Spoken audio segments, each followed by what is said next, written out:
नमस्कार, मैं हूं नीरज त्रिपाठी। हाजिर हूं यूपी की 5 बड़ी खबरों के साथ। लखनऊ एयरपोर्ट पर हालात बेकाबू हो गए हैं। आज यहां कुछ पैसेंजर्स आपस में भिड़ गए और एक दूसरे को ज़मीन पर गिरा-गिरा के पीटने लगे। इस दौरान कवर कर रहे मीडिया कर्मियों से सुरक्षा कर्मियों ने अभद्रता की, उसका कैमरा छीनने की कोशिश की। इंडिगो की फ्लाइट लगातार चौथे दिन रद्द होने से एयरपोर्ट पर करीब 1000 यात्रियों की भीड़ है।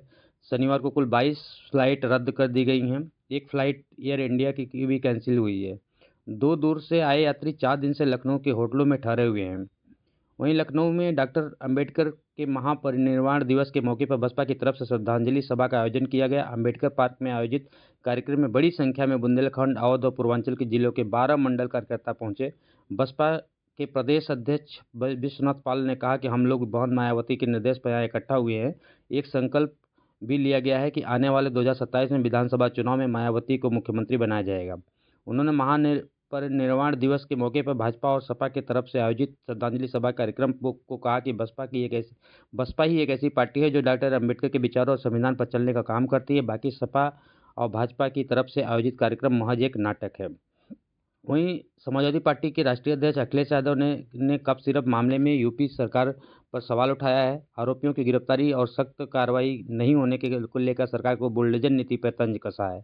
उन्होंने कहा कि कप सिरप मामले में शुभम समेत अन्य सभी के घर पर बुलडोजर चलाए जाने की तारीख पूछी है, कितनी कब है।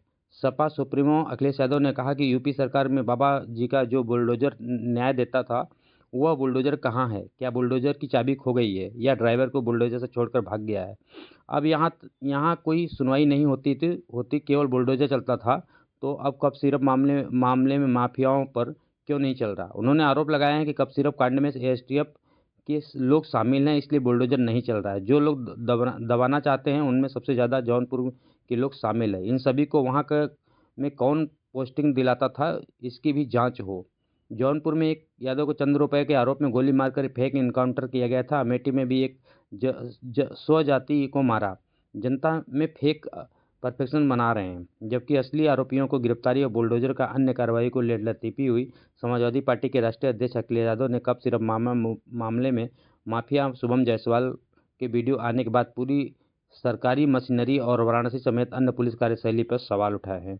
कानपुर में मां को इंसाफ दिलाने के लिए एक बेटे ने अपने पिता के खिलाफ कोर्ट में गवाही दी है। बताया है कि बाप ने उसकी आंखों के सामने मां की गला दबाकर हत्या कर दी थी।